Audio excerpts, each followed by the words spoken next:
Hey, what's up everybody? So recently I found what I believe to be an incredibly rare Fable themed demo disc that may or may not be pre-sale. Not really sure, there's basically no info online about it. Pretty crazy. So yeah, I'm gonna go over the different game trailers and demos. Not gonna show any of that stuff, might do it in a future part. But I am gonna show the Fable little documentary style series of videos on the disc. So yeah, hope you enjoy the video, and let me know if you want more stuff like this. Thanks for watching. Which will you choose?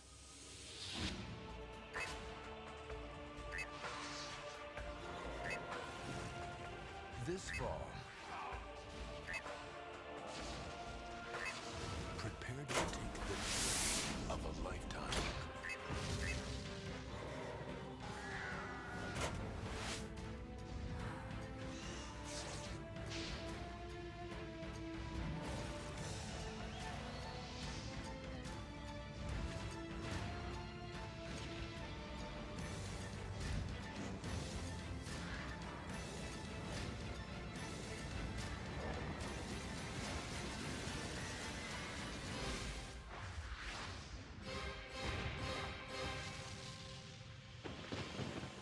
Fable.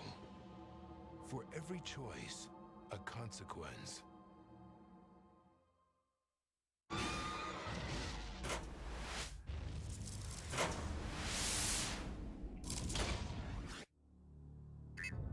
Three billion squirrels' lives ended one night in the year 2001. The survivors lived only to face a new nightmare. It wasn't a war against the machines. It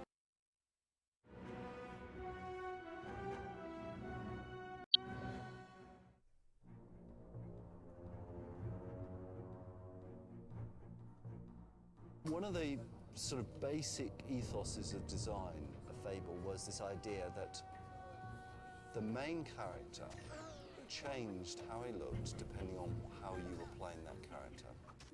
Basically, if you were to use a big sword, you'd get more muscles. If you do go out and you start beating things up, your hero will get stronger. If you don't bother doing that, you'll get thinner. If you eat lots of pies, you'll get fatter. It really was always disappointed me when I had to play a game and I was forced to be a certain sort of character. I was forced to be the good guy, or I was forced to be the bad guy. The other change that the character has is the game constantly looks at how good you are or how evil you are and will change the look of your character. If they end up with a game with a skinny, pale, horned, evil character, that's how they play the game. If they end up with this buff, sun-tanned, huge Goliath of a player, that's how they play the game. You develop your character, so you could play through being really evil, you could play through being really good, you could play through doing all the side quests, all the optional quests, you could do all the core quests. You can really do what you like with it. The hero is really to give a feedback of how the players is playing the game, really, to give them a visual cue and to like their personality. This is a young hero at the beginning of the game, where you start, the first time you get your hand on the controller, this is the character that you will be playing along. And by the end of the game, you can possibly end up like this character. The headaches of having a character that changes. I mean, you imagine in animation terms, you want a guy to walk into a room, so he grasps the doorknob, he pushes the door open. That's bread and butter stuff. But we've got a guy here who changes size. He gets bigger and taller. And so it means his hand is never the same height. To do that in sort of like, a couple of weeks with the game being built around you is tremendously hard. You start off with, no abilities and you're a complete bottom scale hero. And as you go through, you pick up experience with so many different things and different combinations of things that you can. Yeah, so at the start of the game, you're having to hit things individually, and towards the end of the game, you'll just be able to cast in Flame Spell and boom, and take out 5-10 things at once. The other change is what I choose my character to look like. I can have his hair cut any way I like. I can have, facial hair like beards and moustaches. I can tattoo myself, again, to make my own unique hero. I think it's a really interesting thing to be able to look at where the hero is at the end of somebody's game and see how they've played the game. you're not very good at combat, that's why you've got scars and things, and that's why you're kind of battle scarred. Or you use far too much magic, which is why you're slowly going bald. Normally, in a role-playing game, you play the role of some character. But in Fable, you play yourself within the world.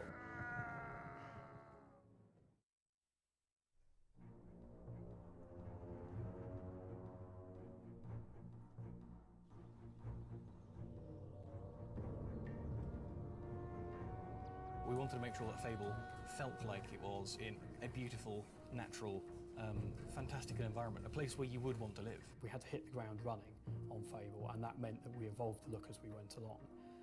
And what we did decide pretty much from the early days is we didn't want to do a sort of really traditional orcs and monsters type game, because to be quite honest, we're fed up of that. What we really wanted was we wanted more of a kind of a dark fairy tale. I wanted something that looked beautiful, and the other guys wanted something that played really well. I think we've got a unique fantasy look in the game. I think it's very different to an American kind of look, perhaps, and that means a little bit of sort of medieval Europe, a little bit of kind of fantasy thrown in. We went out into the real world and looked at a lot of natural scenes and environments, and from that we extracted what we thought would be appropriate to the game and the style of the game that had already been established. We've been very particular about making everything within the game look convincing. Not necessarily realistic, but it's more a case of making the environment, the whole nature of the thing, so it fit together. Yeah, this area here is fantastic. You get down early in the morning. We choose to live in this sort of sleepy sort of suburb of London, and we've got beautiful countryside around, and we love that. And we've gone out and we've taken cameras out, and we've walked around, and we've taken pictures of things and said, look, we want that kind of feel in the game. One of the things that we just took so much time overdoing was the trees. And it seems like a really kind of obvious thing, but it's one of the things we had to get just right. I mean, they're really expensive objects to draw in the game technically. They had to have a huge kind of canopy because you were going to walk underneath them. We wanted sort of beams of sunlight to come through the leaves and all the rest of it. Trees, flowers, grass, foliage, that kind of stuff is a pain in the arse, and yet that's one of the key things that makes Fable what it is. The houses, although they look quite simple, they're quite sort of complex objects. They've had to be split into interiors and exteriors. All of the windows and the doors and everything are generated in the game. A lot of decisions were kind of quite late decisions. The idea is to put fireplaces into the houses. Obviously, putting a fireplace into a house gives it a much more sort of cosy feel. It's a labour of love, a lot of the stuff that's gone in there. We spent a long time on it, and we're really pleased with a lot of what we've done. So just take time to look at the world as well as play the game, because it's all part of the experience.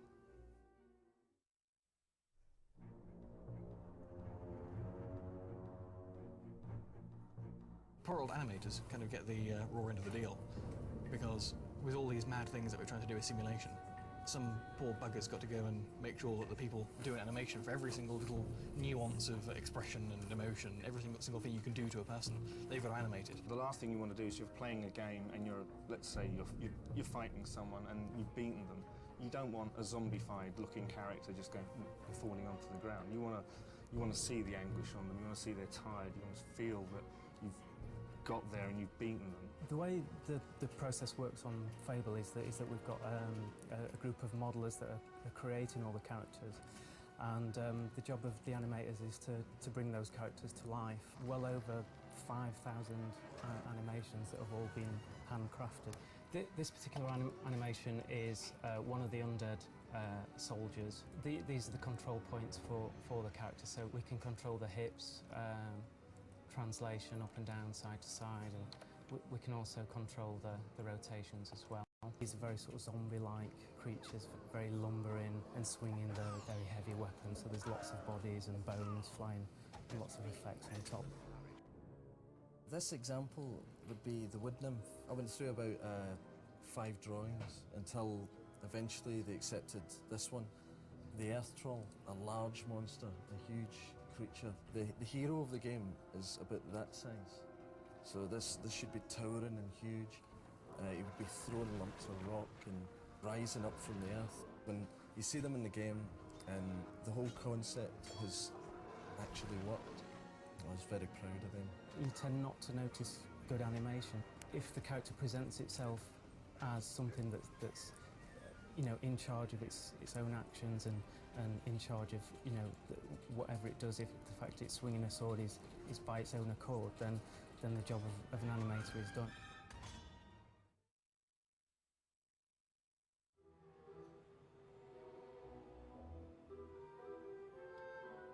Musically, Fable has to have so many different elements because the game is not just one style. It has a fairy tale element, it has a sinister element, there's happiness, there's sadness, there's evil and darkness. We decided quite early on to make sure that all those elements were in the music, so we couldn't just have one style. But what we did decide to do was to have a theme running through, a thread of a theme running through all the music, so there was still some sort of continuity through the whole thing. I say, quite nice. That paves the path. Danny Elfman was involved quite early on. Once he'd seen the game, he agreed that it was a great project to work on. And in his previous stars from previous films fitted perfectly with what we wanted. So we got Danny to write us a 3-minute theme, which we're going to use over the intro. Yeah, let's do one more from the top.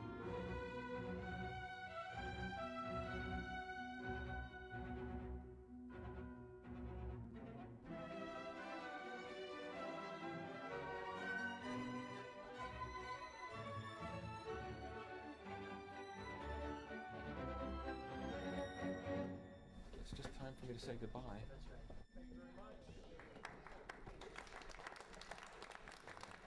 It's going to be in the Xbox, Microsoft games all over the world instantly.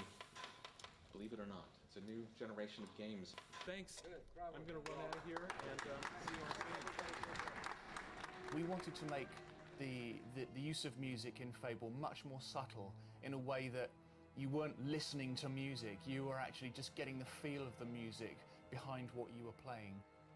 So when you enter regions which are either quite sinister or threatening, we decided we'd bring threads of the music in, but overlaid on top of the original score. That way you get a sense that something's about to happen, but you're not quite sure. Other ways we used the music were to bring danger elements into the music. So if you were really under threat, we could make that apparent.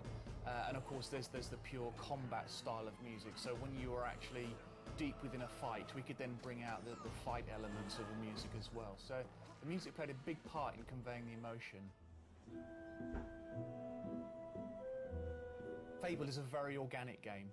It's based around hearing things which aren't only to do with music, and other elements of the game audio are extremely important. You have to hear the audio cue. You've achieved an excellent score. You have to hear the dialogue. You have to hear certain effects in the overall ambience to make sure you're getting a feel for what the region is like. And writing music for a game is very much based on that. The music is really important in conveying the atmosphere in a region that the hero enters. A prime example of what I've just been talking about is actually the graveyard, and the graveyard obviously has a very distinctive feel about it. When you go into the graveyard, you know that there's a real sense of foreboding there and indeed danger. Now, Oak Vale is where the hero was born and bred. It's a place where he feels extremely comfortable. It's very quaint, so we wanted to give the place a feeling of being happy, but not overly happy, just a nice, relaxing, pleasant place to live. The music for Witchwood has quite a quirky feel about it, and the reason for that is that the villagers are not overly friendly. They see you as a stranger. Play the game through to the end, because there are a lot of real musical treats coming. You can walk around new regions 20 hours into the game, so keep playing. There are some real musical treats to come.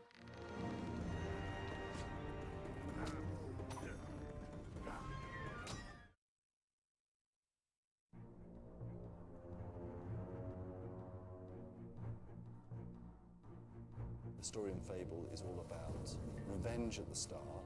You think it's revenge, and then it's all about power and the player's reaction to power. Essentially, it's critically important that the player should never be left feeling that he doesn't know what he should be doing next. So the big challenge that we had with Fable was to make sure that at all points he knew the storyline that he could be following if he wanted to. What we then decided to do was allow the player to follow that storyline and deviate from it as much as possible. how and when he liked. As a player, it's not a particularly linear experience, and there's almost this sandbox feel to Fable. I can go into a town and I could easily spend 2 or 3 hours just playing around in the town.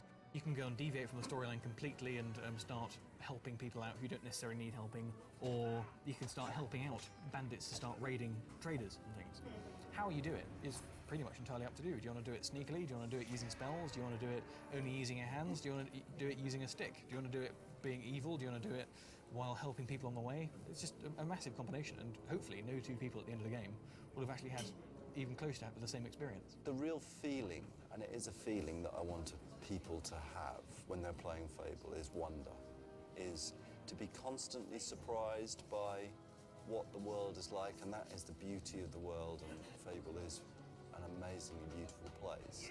The whole goal is to try and create a world where people would actively like to be, but you can go and wander in to any place and start interacting in a way that you can't really do in any other role-playing games. The game just becomes more than some of its parts, and just feels like this weird thing which you want to spend time with. And I really do hope that people do find out some of the hidden things that we put into the game and spend that time enjoying it. Everyone should go and play in the towns and see what they can find, and all the little mini games and things to discover. That's what I'm looking forward to playing myself. The important thing is, while I'm playing it, I want to play it how I want to play it. I want to feel that the experience I've had has been unique in 100 different ways because of the way I've played and the choice that I've decided to make just then and there. And not necessarily have to worry about the fact that if I do make that choice then and there, I won't get to see half of the storyline in the game. There's no other form of entertainment that you could, whether it be films or TV or books, where you can put yourself into a world and into a setting. And that was really the thought behind Fable. Let's get the player into this role-playing game.